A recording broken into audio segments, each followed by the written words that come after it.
Chapter 20, Section 3, continued. We are going to begin to start our process of building the Panama Canal in 1904. And right away, we're going to face numerous obstacles. Number one, harsh working conditions. This was harsh landscape, dangerous work. A labor and material shortage.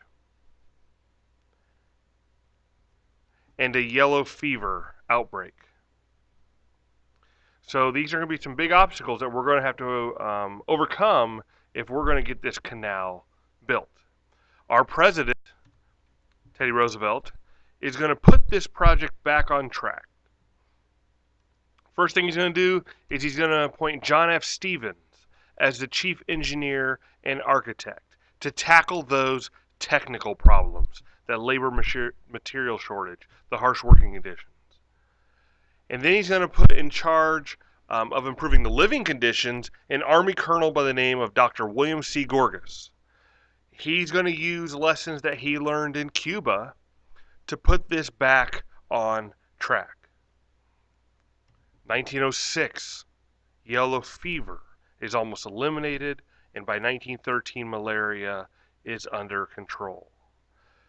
Construction can continue now. You're going to have more than 60 of these giant steam shovels. You're going to have them removing more than 160 trainloads of earth every single day. But we are going to face an issue when it comes to the design of the canal. Originally, the canal was designed to be sea level. The problem with that is it was going to be too hard to remove that much dirt. You got that mountainous territory in the middle, and you'd have to carve down to sea level a little below all the way across. So what they decide to do instead is an elevated lock design. And they'll use these elevated locks to raise and lower ships. You move into a lock, they close the doors behind you, the water is going to raise up. As the water raises up, gets to the next level, they open the door, you go to the next level, they close the door, the water raises up again until you get to the higher sea level. On the way down, you go in there, they let water out, you go into the next one, they let water out. It is elevated lock design. October 10th, 1913, President Wilson is going to open the canal. And on August 15th of 1914, the SS Ankin is the first ship to go through the canal.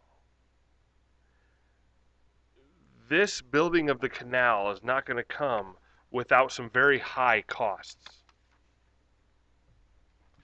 We hired 43,000 workers, many from the British West Indies, to work on building this canal. Approximately 6,000 workers died building this canal for us, and we are going to spend $375 million, which, when you figure this in with the amount of money that's saved, not having to go around South America, that's a drop in the bucket. Let's shift gears a little bit and talk a little more about our history in Latin America. It didn't just begin with Cuba. It didn't just begin with Panama. We have history with Latin America back in the early 1800s. In fact, back in 1823, we had something called the Monroe Doctrine created, which basically said, hey, rest of the world, any further attempt to colonize the Western Hemisphere will be considered an act of hostility. Now, before the Spanish-American War, this was just kind of an idle threat. But after the Spanish-American War, it's going to be a way for us to protect our interests in Latin America. Latin America was rich with raw materials, laborers, consumers, and in the late 1800s, it's going to attract a flood of European and American money. A lot of it's going to go into Latin America in the form of very high interest loans. The Latin American countries welcomed these until it was time to repay. And the interest rates were so high that they had difficulty repaying these loans. And sometimes these foreign powers would try to use force to collect. In 1904, Roosevelt is going to warn Europe. You need to follow the Monroe Doctrine. It's still in effect. Don't cause any issues or don't colonize our side of the world. The Dominican Republic is going to be unable to repay a loan they have from Europe. Roosevelt is afraid that a European force is going to move in there and basically take over the Dominican Republic because they can't repay this loan. Roosevelt's going to issue the Roosevelt Corollary to the Monroe Doctrine. Here's what it says.